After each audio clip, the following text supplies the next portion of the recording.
Hi, good morning everybody, and welcome to the second week of our online class.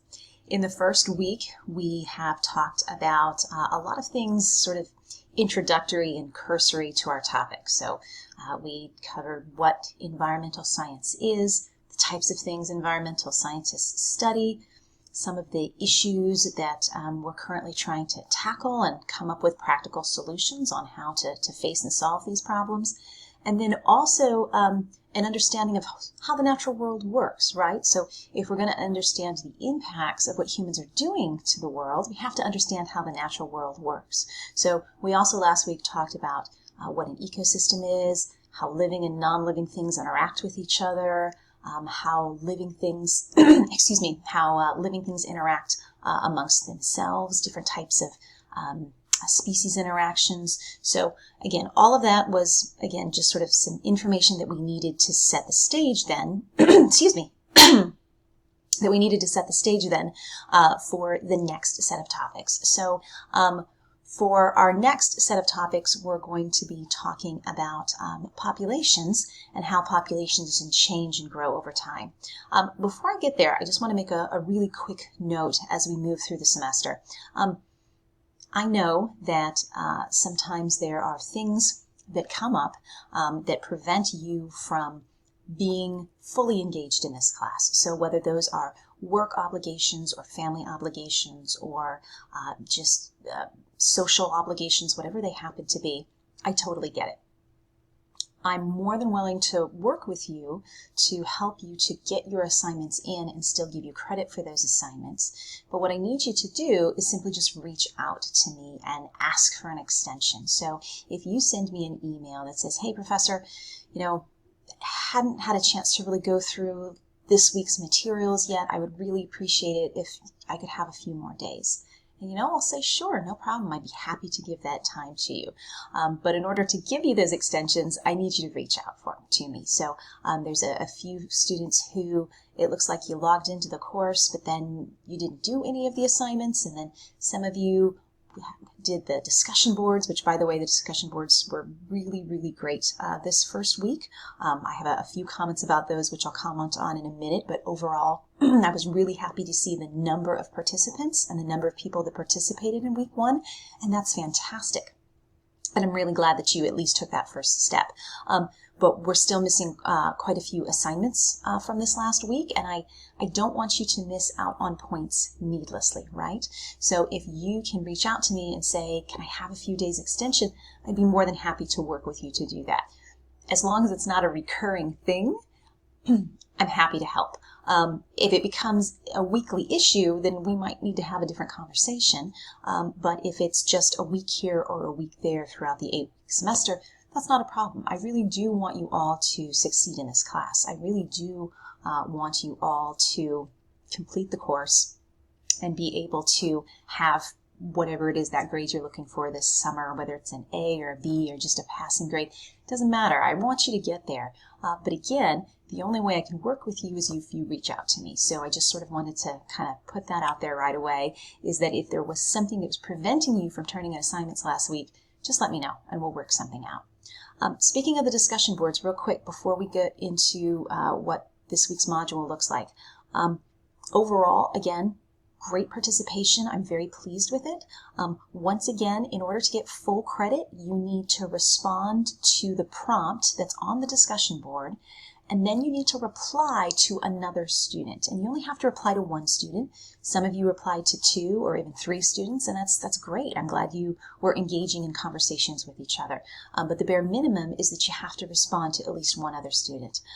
Also, please pay particular attention to the length of your posts. I was very generous this first time around as far as post lengths go.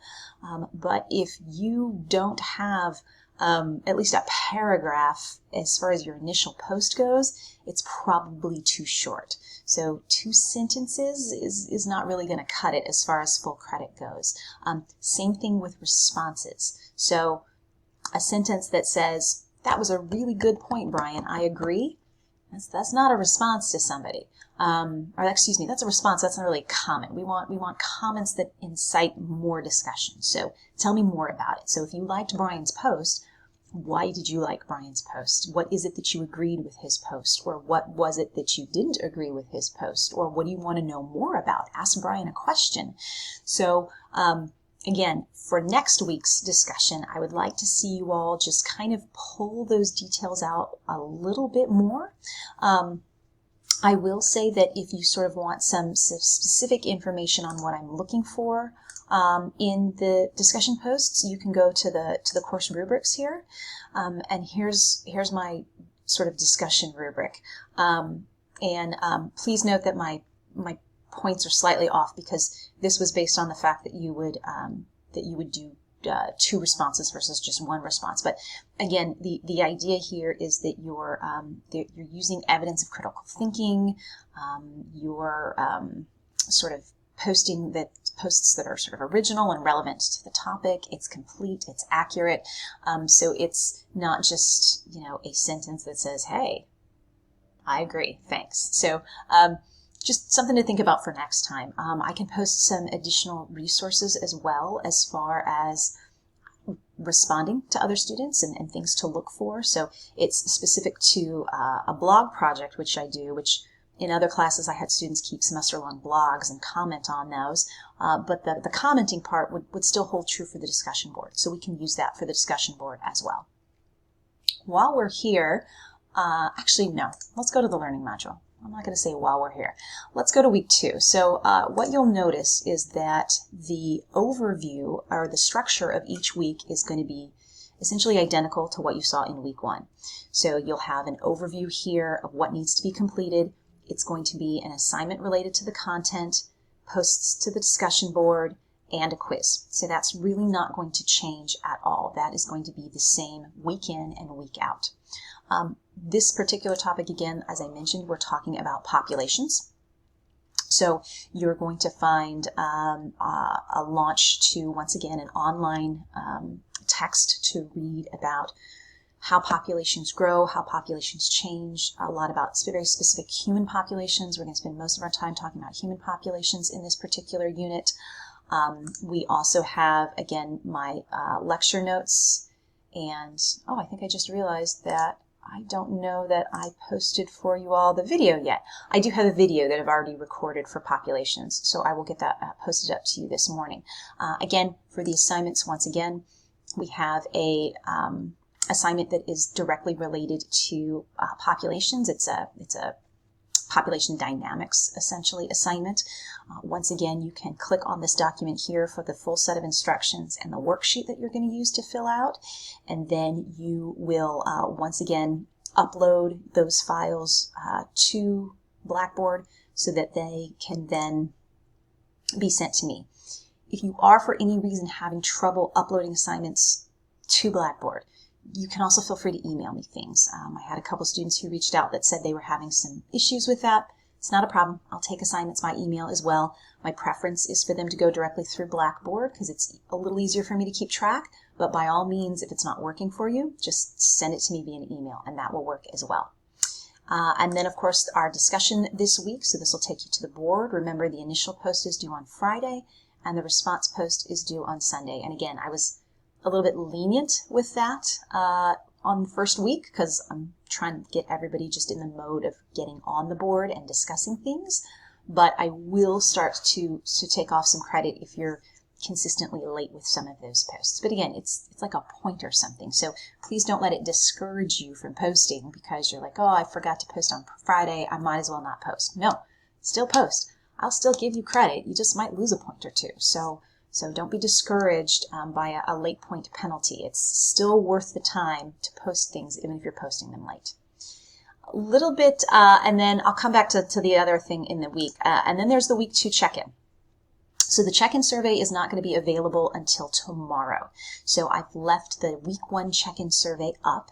And again, ideally, you will go through the whole module first and then do the check-in survey. So I think some of you caught off guard by that. And again, maybe I didn't explain that well enough in the first week. So the check-in survey is meant to be now that you've covered the material, what questions do you have? That's kind of what it's about. So if you haven't covered the material yet, you probably won't have any questions. But if you do have questions, this is going to be sort of a nice place to put them. And then I also ask you a few things about the content itself. So it's just kind of checking comprehension very broadly and generally, and then also giving you the opportunity to reach out to me. Questions that you ask, I am responding to. So if you go to the discussion board, I have a new form called Socratic Questions.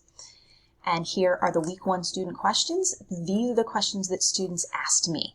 And again, I'm removing names, so it's just the questions themselves. So I put the questions down and then I answer those. So if you did ask a question in the Socratic survey, please come and check out this discussion forum because you'll get the answers to those questions, because I'm sure other students had those questions as well. All right, so I want to get back to the module real quick here. There's one more assignment that you need to complete this week, and it's to submit your ideas for your green tech presentation. And if you haven't gone through the syllabus yet or didn't have a chance to really look through maybe some of the course materials, you're probably asking yourself, what's the green tech project? Well, here we go. Let's talk about it. So the green technology presentations are, it's a semester-long project that I'm having you work on. And here we go. I'm sorry. Whoops. I don't know why that fell down. It's a semester-long project I'm having you work on. And essentially what I want you to do is I want you to think about a new and emerging green technology.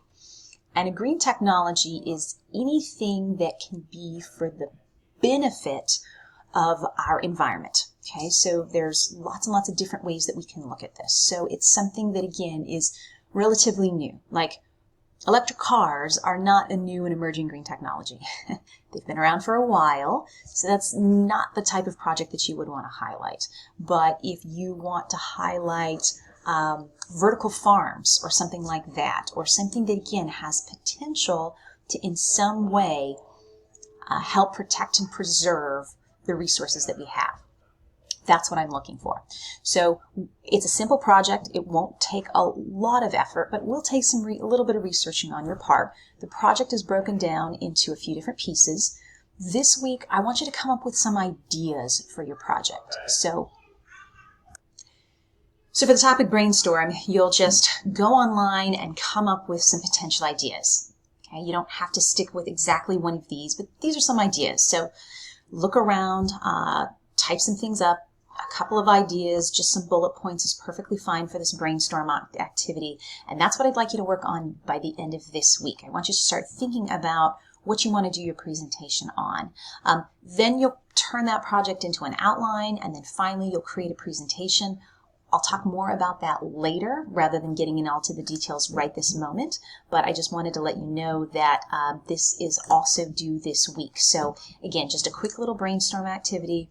Won't take you long. Just think of some things you might want to talk about. And even if you don't have specifics, that's fine. So let's say you want to talk about something that captures plastic pollution in the ocean. You don't know of any specific technologies, but you know something's out there. So you could even just say solutions to plastic pollution in the ocean. Okay, great. That's an idea, right? So it doesn't have to be anything super specific right now. I just want you to throw out some ideas. All right, so I think that does it as far as assignments and things to work on this week.